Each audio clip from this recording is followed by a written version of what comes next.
سلمہ نے حیرانگی سے بھیڑ کو دیکھا۔ اس کے کانوں میں آیتیں پڑھنے کی آوازیں آ رہی تھیں۔ وہ جلدی سے بھیڑ کو چیرتی ہوئی اندر آئی، پھر امجد کو دیکھتے ہی اوپر کی سانس اوپر ہی رہ گئی۔ موم بتی کی لو پر اس کی ہتھیلی اوندھی تھی اور وہ جل کر سرخ اور سیاہی مائل ہوتی جا رہی تھی۔ وہ بے اختیار چیختی ہوئی آگے بڑھی۔ نہیں امجد نہیں! اس نے آگ سے ہاتھ کھینچ لیا۔ اس جلے ہوئے حصے کو اپنے رخساروں سے اپنی آنکھوں سے لگا کر رونے لگی۔ اس کی ہتھیلی سے جلے ہوئے گوشت کی بو آ رہی تھی۔ اس نے روتے ہوئے لوگوں سے کہا، کہیں سے برنول لے آؤ، پلیز جلدی کرو، فرسٹ ایڈ کا سامان ہی لے آؤ، پلیز ہری اپ۔ دو چار آدمی دوڑتے ہوئے چلے گئے۔ وہ دیوانہ وار اس کی جلی ہوئی ہتھیلی کو چوم رہی تھی۔ وہ ہاسٹل صرف اخبارات سے تعلق رکھنے والے لوگوں کے لیے تھا۔ وہاں فوٹوگرافر بھی رہتے تھے۔ دوسرے دن کے اخبارات میں دو طرح کی تصویریں شائع ہوئیں۔ ایک تصویر میں امجد جلتی ہوئی لو پر ہاتھ رکھے ہوئے تھا، دوسری تصویر میں سلمہ اس کی ہتھیلی کو چوم رہی تھی۔ امجد ہاسٹل کے ساتھیوں کو گھونسا دکھاتا پھر رہا تھا، تم لوگوں نے یہ بات اخبارات تک کیوں پہنچائی؟ مجھ سے پوچھنا تو چاہیے تھا۔ میری سلمہ بدنام ہو جائے گی، وہ مجھ سے ناراض ہو جائے گی۔ بات کو بگڑنا چاہیے تھا، لڑکی والوں کو ناراض ہونا چاہیے تھا، مگر تصویر گواہ تھی کہ لڑکی خود ہتھیلی چوم رہی ہے۔ یوں بگڑنے والی بات بن گئی۔ اس کے والدین نے کہا، جب چاہو نکاح پڑھوا کر لے جاؤ۔ پھوپھی اماں نے کہا، اب میں 6 ماہ بعد آ سکوں گی، اسی وقت شادی ہوگی۔ وہ اپنی پھوپھی کو بھوپال لے گیا۔ اس کی ماں جی اور پتا جی نے پھوپھی کو ہاتھوں ہاتھ لیا، اپنی محبت اور مہربانی کی انتہا کر دی۔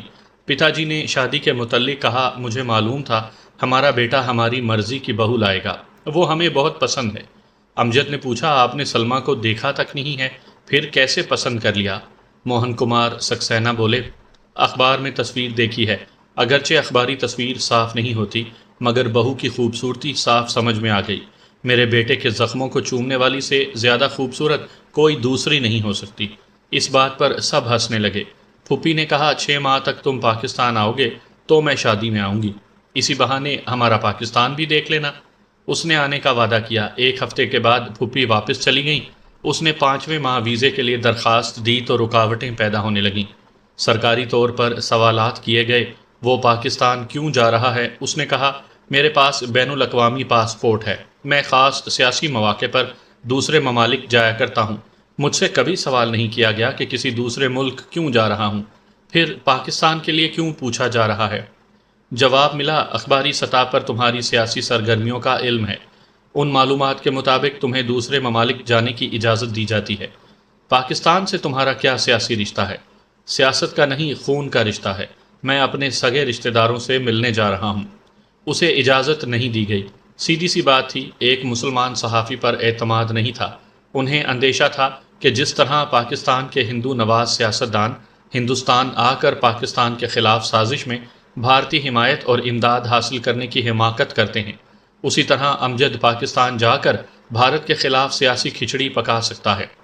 لیکن امجد کمار سکسینہ جیسے مقبول اور معتبر جرنلسٹ کو روکنا آسان نہیں تھا۔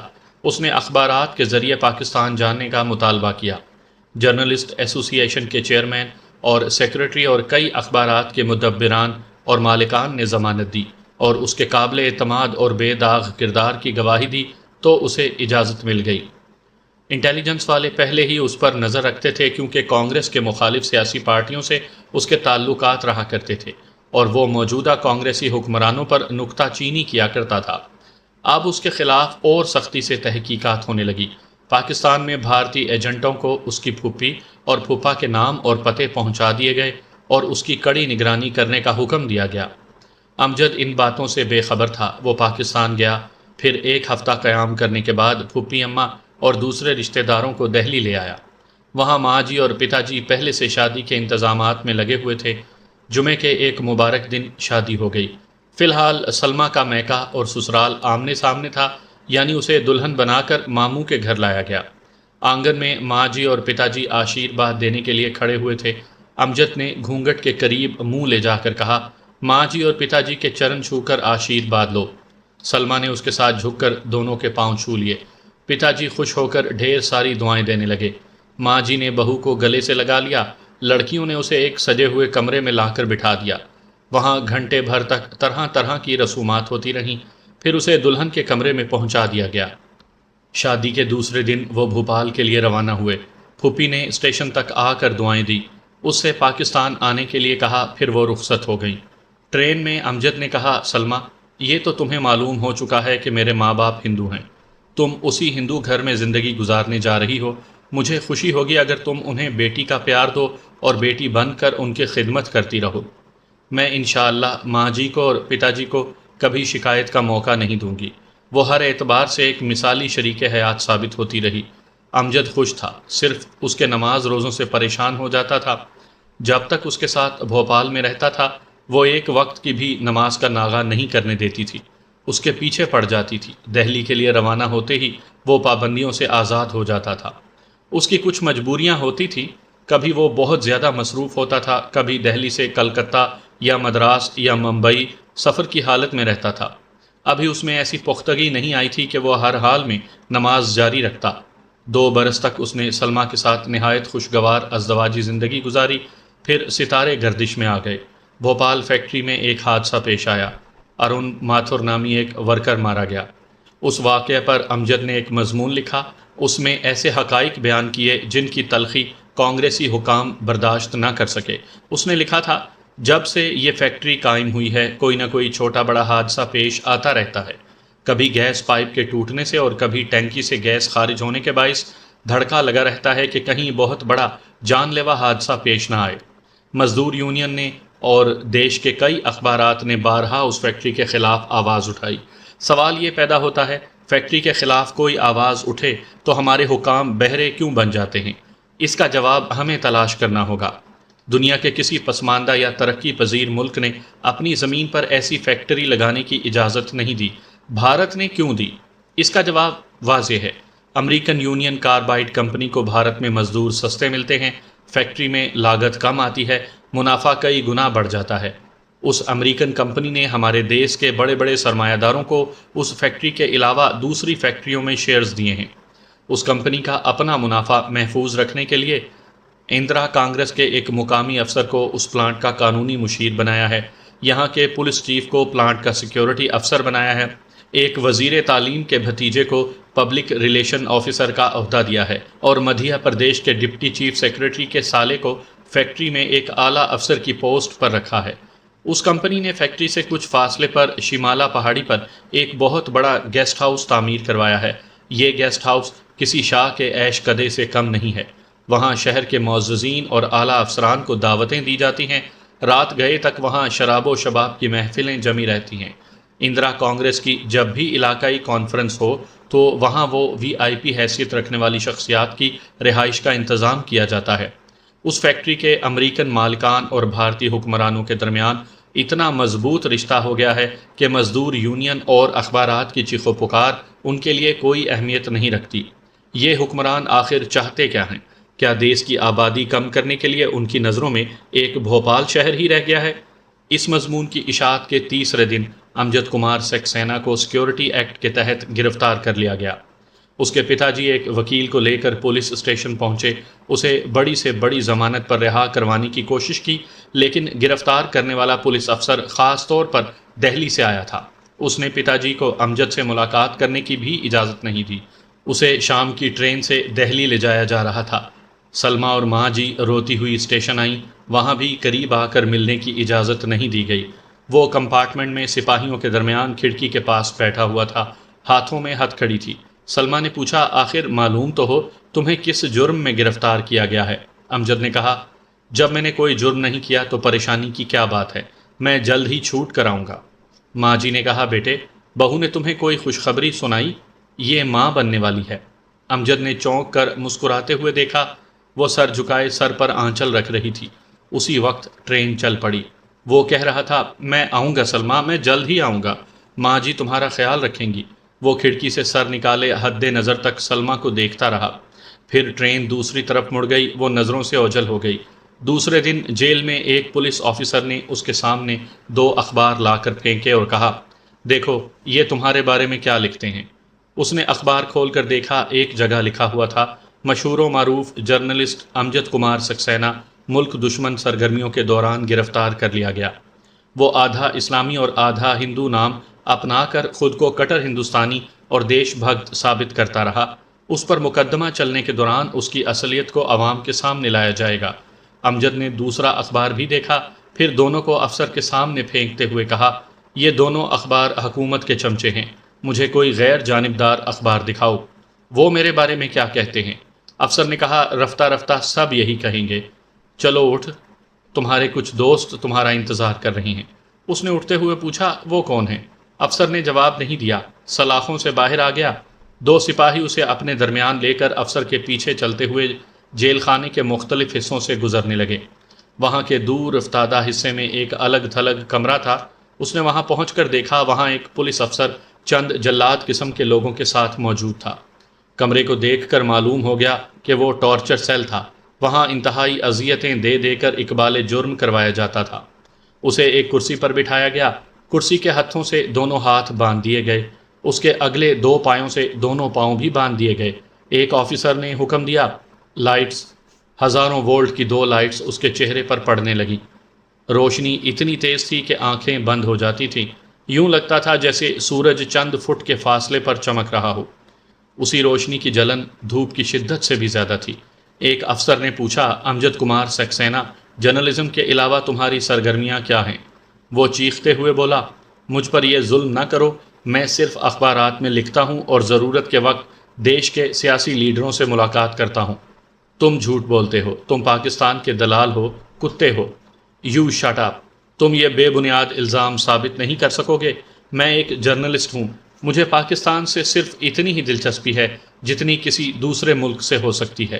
میں پیدائشی بھارتی ہوں، مجھے صرف بھارت دیش سے محبت ہے۔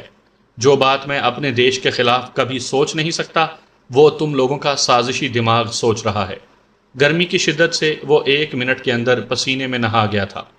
چیخ چیخ کر کہہ رہا تھا، اسے بجھا دو، بھگوان کے لیے اسے بجھا دو، خدا کے لیے یہ ظلم نہ کرو۔ وہ چیختے چیختے ہانپنے لگا۔ ایک نے حکم دیا، آف لائٹس۔ لائٹس بجھ گئیں۔ دوسرے نے کہا، تم بھگوان کو بھی پکارتے ہو، خدا کا بھی واسطہ دیتے ہو، تمہیں بھارت سے بھی محبت ہے اور پاکستان سے بھی تمہاری دوستی ہے، تم دوغلے ہو، تمہارے نام میں بھی دوغلا پن ہے۔ ایک افسر نے پوچھا، تم پاکستان کیوں گئے تھے؟ اپنے رشتہ داروں سے ملنے گیا تھا۔ پانی، مجھے پیاس لگ رہی ہے، پانی دو۔ ایک جلاد نے چمڑے کے بیلٹ سے اسے مارنا شروع کیا۔ وہ کرسی پر بندھا ہوا تڑپ رہا تھا، مچل رہا تھا، چیخیں مار رہا تھا۔ ایک افسر نے کہا، ہمیں تاکید کی گئی ہے کہ تمہارے جسم پر تشدد کا کوئی نشان نہ ہو، ورنہ ہم 5 منٹ میں تم سے اصلیت اگلوا لیتے۔ اب بھی سلامتی چاہتے ہو تو اعتراف کرو، تم رشتہ داروں سے نہیں، وہاں کے ایک فوجی افسر اور حکمران پارٹی کے ایک ممبر سے ملنے گئے تھے۔ یہ جھوٹ ہے۔ اسے پھر مار پڑنے لگی۔ دوبارہ لائٹس آن کی گئیں۔ اب تکلیف ناقابل برداشت تھی۔ وہ چیخ رہا تھا، گہری گہری سانسیں لے رہا تھا۔ آخر کب تک حلق پھاڑ سکتا تھا؟ پیاس کے مارے حلق میں کانٹے چبھ رہے تھے۔ لائٹس بجھا دی گئیں۔ افسر نے کہا، پاکستان میں ایک فوجی افسر اور حکمران پارٹی کے ممبر کے ساتھ تمہاری ملاقات ہوئی۔ اس ملاقات کی تصویریں ہمارے پاس ہیں۔ اسے وہ تصویریں دکھائی گئیں۔ جن افراد کا ذکر کیا گیا تھا، تصویروں میں امجد ان سے مصافحہ کر رہا تھا، ان کے ساتھ چائے پی رہا تھا، ان سے باتیں کر رہا تھا۔ امجد نے کہا، میرے پھوپھا وہاں ٹریڈ یونین کے چیئرمین ہیں، انہوں نے ایک تقریب میں ان افراد سے میری ملاقات کروائی تھی۔ یہ محض ایک رسمی سی ملاقات تھی، آپ اسے سیاسی رنگ کیوں دے رہے ہیں؟ جواب میں پھر مار پڑنے لگی۔ اب اس میں برداشت کی سکت نہیں رہی تھی، وہ بے ہوش ہو گیا۔ ذرا سی دیر میں اس نے ہڑبڑا کر آنکھیں کھول دیں۔ اس کے منہ پر پانی پھینکا جا رہا تھا۔ وہ جلدی جلدی زبان باہر نکال کر پانی چاٹنے لگا۔ ایک افسر نے کہا، اسے پانی پلاؤ۔ تھوڑی دیر بعد کسی نے پانی کا گلاس اس کے منہ سے لگایا۔ اس نے جلدی سے 2-4 گھونٹ پیے، پھر پانی منہ سے نکل کر باہر آنے لگا۔ اس کا حلق جلنے لگا تھا، ابکائی سی آ رہی تھی کیونکہ پانی میں نمک ملایا گیا تھا۔ ایک افسر نے کہا، امجد کمار سکسینہ، آج ٹارچر سیل کا پہلا دن ہے، آئندہ تمہیں بیلٹ سے نہیں مارا جائے گا۔ ہمیں مار پیٹ کے بغیر ظلم و تشدد کے ایسے طریقے آتے ہیں کہ تم کسی بھی اذیت کو چند سیکنڈ برداشت نہیں کر سکو گے۔ تمہاری روح پھڑ پھڑا کر جسم سے نکلنا چاہے گی، مگر ہم تمہیں مرنے بھی نہیں دیں گے۔ دوسرے افسر نے کہا، کل ٹھیک اسی وقت تمہیں یہاں لایا جائے گا، تب تک تم اپنی زندگی پر ترس کھاؤ، تحریری بیان دے دو کہ تم بھارت میں ایک پاکستانی ایجنٹ ہو۔ ہم وعدہ کرتے ہیں تم پر مقدمہ نہیں چلائیں گے۔ اگر تم وعدہ کرو کہ حکومت کے خلاف کبھی کچھ نہیں لکھو گے اور اپوزیشن پارٹیوں کا ساتھ نہیں دو گے تو ہم بیان دیں گے کہ غلط فہمی کی بنا پر تمہیں گرفتار کیا گیا تھا، لہٰذا باعزت طور پر بری کر دیا گیا ہے۔ اسے 4 سپاہیوں نے اٹھا کر پھر قید خانے کی سلاخوں کے پیچھے لا کر ڈال دیا۔ اس قید خانے سے باہر سلمہ اپنے ساس سسر کے ساتھ دہلی آ گئی تھی۔ پہلے اس نے امجد سے ملاقات کی، درخواست دی جو نامنظور کی گئی۔ اس نے جرنلسٹ ایسوسی ایشن سے رجوع کیا۔ تمام جرنلسٹ اور اپوزیشن پارٹیوں کے لیڈر امجد کمار سکسینہ کی رہائی کا مطالبہ کرنے لگے۔ جواب میں امجد کی وہ تصویریں شائع کرائی گئیں جن میں وہ پاکستان کے ایک فوجی افسر اور حکمران پارٹی کے ایک ممبر سے ملاقات کر رہا تھا، لیکن وہ تصویریں ٹھوس ثبوت نہیں تھیں۔ پھر بھی رہائی کا مطالبہ کرنے والوں کو عدالتی کارروائی کا انتظار کرنا پڑا۔ انہوں نے امجد سے ملاقات کا مطالبہ کیا۔ جواب ملا، امجد کمار سکسینہ بھارت کے خلاف ٹاپ سیکرٹ معاملات میں ملوث ہے، اسے کسی سے ملنے کی اجازت نہیں دی جا سکتی۔ جب معاملہ عدالت میں پہنچا تو مقدمے کی کارروائی یہ کہہ کر ملتوی کرائی گئی کہ امجد بہت بیمار ہے، عدالت میں پیش نہیں کیا جا سکتا، اور واقعی اس کی حالت بہت نازک تھی۔ 1 ماہ میں اسے 3 بار ٹارچر سیل میں پہنچایا گیا۔ اس پر ظلم و تشدد کی انتہا کر دی گئی۔ وہ جسمانی طور پر پہلے سے آدھا ہو گیا تھا، آنکھیں دھنس گئی تھیں، چہرے کی ہڈیاں ابھر آئی تھیں، سوچنے سمجھنے کی صلاحیتیں کمزور پڑ گئی تھیں، دماغ میں سنسناہٹ سی ہوتی رہتی تھی۔ وہ کسی خاص سوچ و فکر کے بغیر یوں ہی خلا میں تکتا رہتا تھا۔ اسے 4تھی بار ٹارچر سیل میں لایا گیا تو وہ تھر تھر کانپ رہا تھا اور کہہ رہا تھا، مار ڈالو، مجھے مار ڈالو، آخر کب تک تھوڑا تھوڑا کر کے مارو گے؟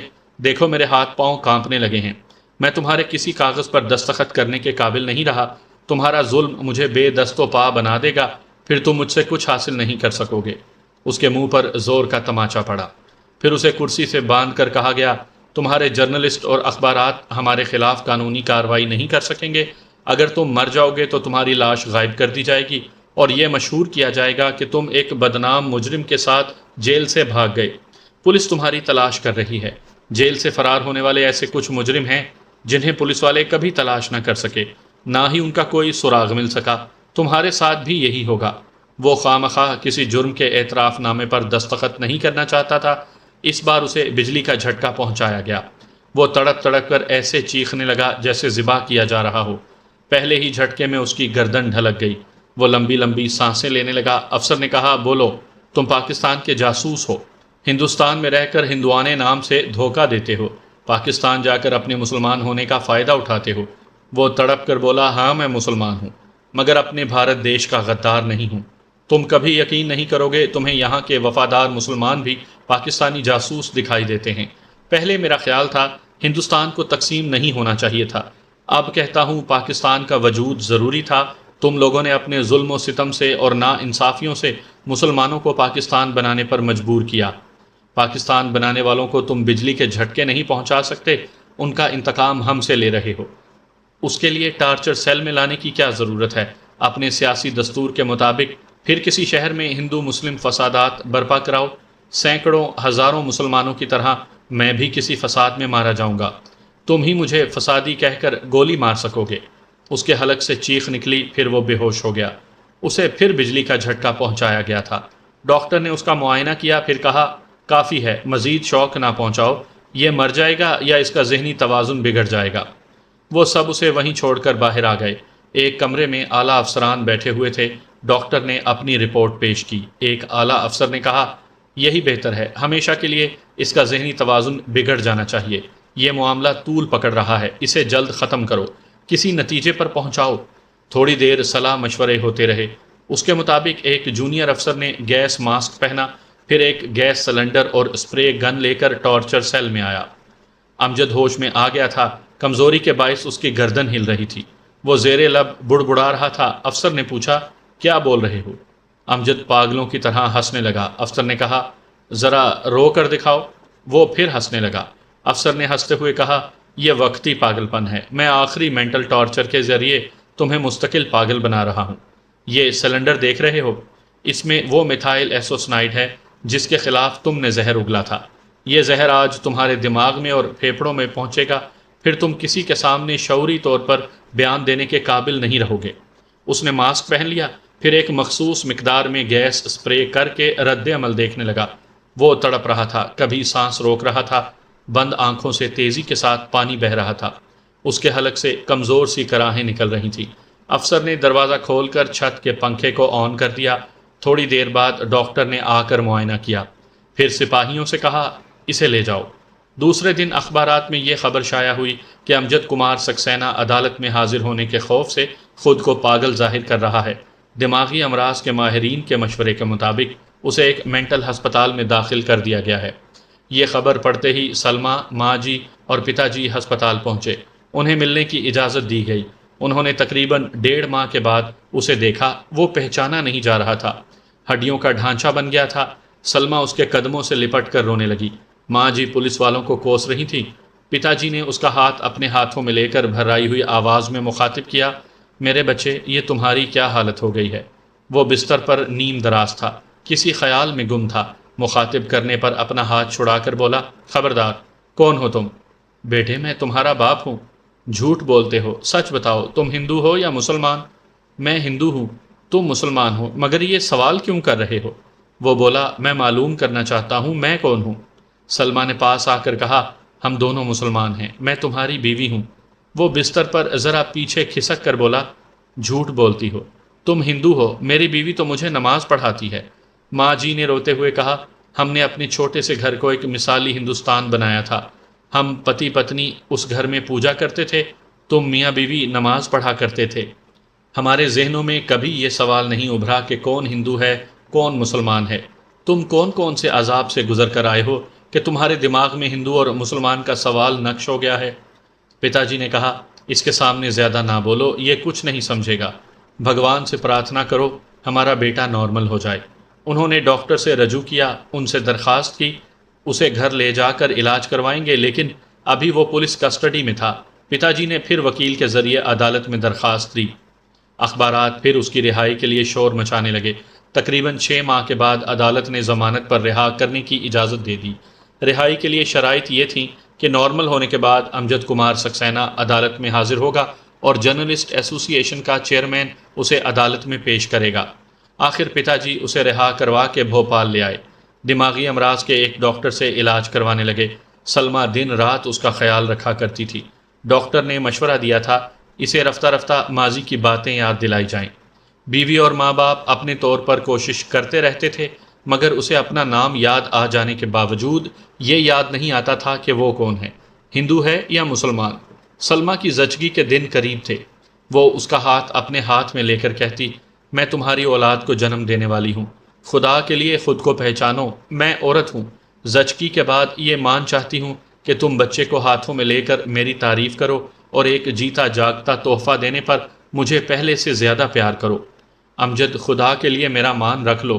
وہ کچھ سمجھتا نہیں تھا۔ کبھی کبھی گھر سے نکل کر پریشانی کا سبب بن جاتا تھا۔ پتا جی اسے ڈھونڈ کر لاتے تھے۔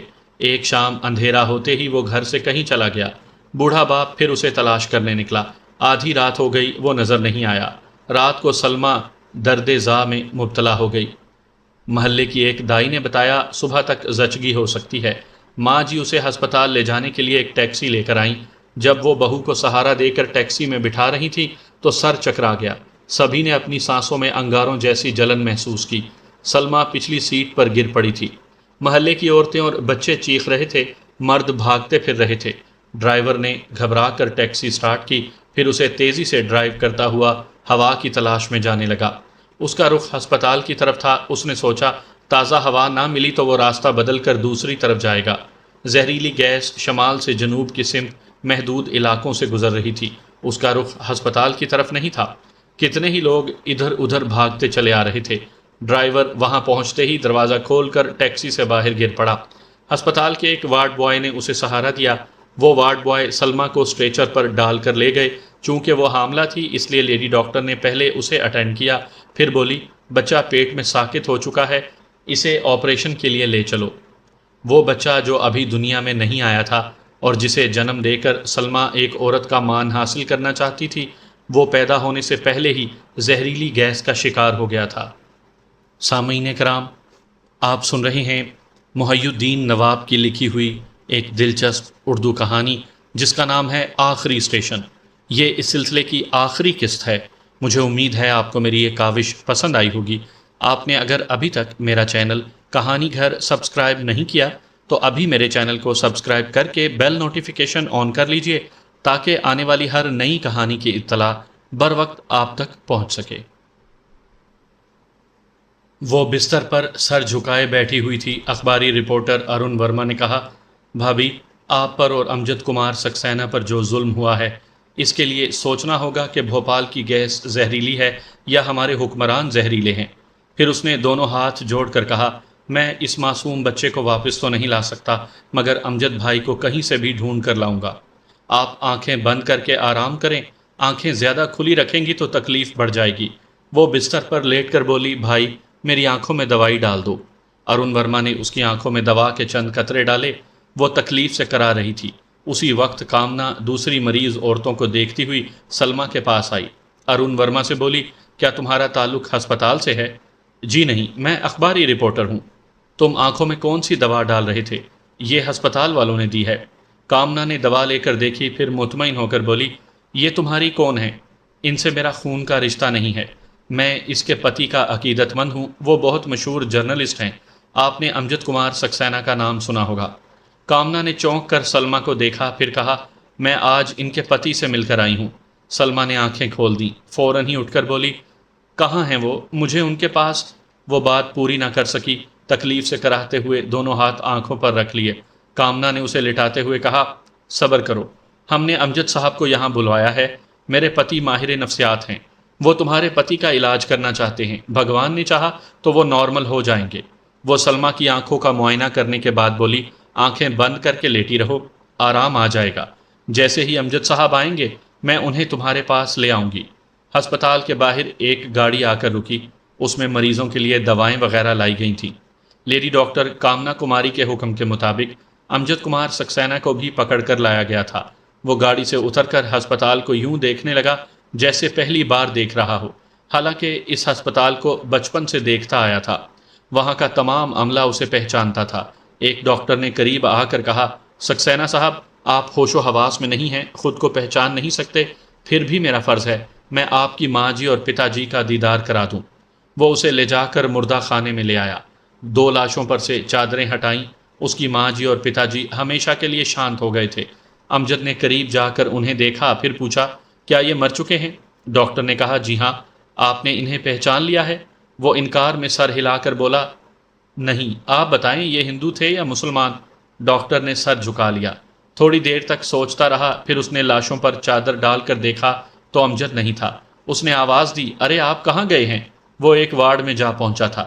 وہاں ایک بستر پر دیال ماسٹر لیٹے ہوئے تھے، شانتا ان کے سرہانے بیٹھے آہستہ آہستہ سر دبا رہی تھی۔ دیال ماسٹر نے اسے آواز دی، ارے بھائی ذرا ادھر آؤ، میری بات سنو۔ امجد ان کی طرف آنے لگا۔ شانتا نے کہا، باپو تم ہر ایک سے ایک ہی بات کہتے ہو، مجھے شرم آتی ہے۔ وہ ڈانٹ کر بولے، خاموش رہو، بڑوں کے معاملات میں نہ بولا کرو۔ امجد قریب آیا، انہوں نے کہا، آؤ بیٹا یہاں بیٹھو، یہ میری بیٹی شانتا ہے۔ یہ ہندو ہے یا مسلمان؟ وہ ہنستے ہوئے بولے، عورت کی کوئی ذات نہیں ہوتی، شادی کے بعد اسے جو بناؤ گے وہ بن جائے گی۔ تم شادی کر لو، اس کی عمر نہ دیکھو، میں 10 برس کم کر دوں گا، یہ تمہاری دلہن بن کر 20 برس کی ہو جائے گی۔ شانتا کی آنکھوں میں آنسو آ گئے۔ وہ امجد سے بولی، ان کے دماغ پر زہریلی گیس نے اثر کیا ہے، انہیں صرف ایک ہی اہم بات یاد رہ گئی ہے، یہ ہر آنے والے کے سامنے میری عمر 10 برس کم کرتے رہتے ہیں، پلیز آپ چلے جائیں۔ اسی وقت ڈاکٹر لیڈی ڈاکٹر کامنا کے ساتھ آیا اور کہا، وہ رہے سکسینہ صاحب۔ کامنا نے قریب آ کر کہا، مسٹر امجد، یہ نہ پوچھنا کہ میں ہندو ہوں یا مسلمان، چلو میرے ساتھ، تمہاری بیوی اسی ہسپتال میں ہے۔ وہ اٹھ کر بولا، میری بیوی نہیں ہے، میں تمہارے ساتھ نہیں جاؤں گا۔ وہ اس کا ہاتھ پکڑ کر بولی، تم تو بہت اچھے ہو، بات مان لیتے ہو، تم اسے نہیں پہچانتے، وہ تو تمہیں پہچانتی ہے، اپنے لیے نہیں اس کے لیے چلو۔ وہ کامنا اور ڈاکٹر کے درمیان چلتا ہوا اس وارڈ سے نکل کر زنانہ وارڈ میں آیا، پھر سلما کے بستر کے پاس رک گیا۔ کامنا نے کہا، سلما بیگم، آہستہ آہستہ آنکھیں کھولو، دیکھو تمہارا امجد آیا ہے۔ وہ جلدی سے اٹھ کر بیٹھ گئی، آنکھوں کو آہستہ آہستہ کھولا، پھر بند کر لیا، پھر انہیں کھولتے ہوئے ادھر ادھر گھمانے لگی۔ اس کے بعد چیخ کر بولی، نہیں، میں دیکھنا چاہتی ہوں، میں انہیں دیکھنا چاہتی ہوں، میری زندگی میں دیکھنے کے لیے وہی ایک رہ گئے ہیں۔ ڈاکٹر تمہیں خدا کا واسطہ میری آنکھوں کے سامنے سے یہ اندھیرا دور کر دو۔ کامنا، ڈاکٹر اور ارون ورما پر جیسے سکتہ طاری ہو گیا تھا۔ سلما کہہ رہی تھی، امجد تم کہاں ہو؟ ماں جی اور پتا جی کو زہریلی گیس نے کھا لیا، میرے اندر سے ہمارا بچہ نہیں، زہریلی گیس کا لوتھڑا نکلا۔ ظالموں نے تمہارا دماغی توازن بگاڑ دیا۔ میں تمہیں دیکھنے کے لیے زندہ تھی، اب تم بھی نظر نہیں آتے۔ میں تمہیں دیکھوں گی، میرے پاس آؤ، میں تمہیں ضرور دیکھوں گی۔ وہ دیوانہ وار چیخنے لگی۔ کامنا اور ڈاکٹر اسے دو طرف سے پکڑ کر سمجھا رہے تھے، مگر وہ امجد کو دیکھنے کے لیے مچل رہی تھی، تڑپ رہی تھی۔ پھر تڑپتے تڑپتے ان کی گرفت میں یکا یک خاموش ہو گئی۔ اس کی باچھوں سے خون رسنے لگا، پھیپھڑے پہلے ہی ناکارہ ہو چکے تھے، دل صدمات سے پھٹ گیا تھا۔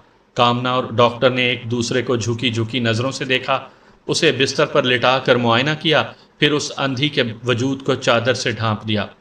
امجد کمار سکسینہ زندگی کے اس آخری اسٹیشن پر کھڑا ہوا تھا۔ اس کے تمام اپنے رخصت ہو چکے تھے، کسی دن اس کے پھیپھڑے بھی جواب دینے والے تھے۔ فی الحال وہ خود سے بیگانہ ہو کر سانسیں لے رہا تھا۔ اس نے ایک گہری سانس لے کر کہا، بیچاری مر گئی، پتہ نہیں ہندو تھی یا مسلمان۔ ارون ورما پھوٹ پھوٹ کر رونے لگا۔ کامنا کی آنکھیں بھی چھلک رہی تھیں اور ڈاکٹر کا سر بھی جھک گیا تھا۔ وہ آخری اسٹیشن سے کسی کو واپس نہیں لا سکتا تھا۔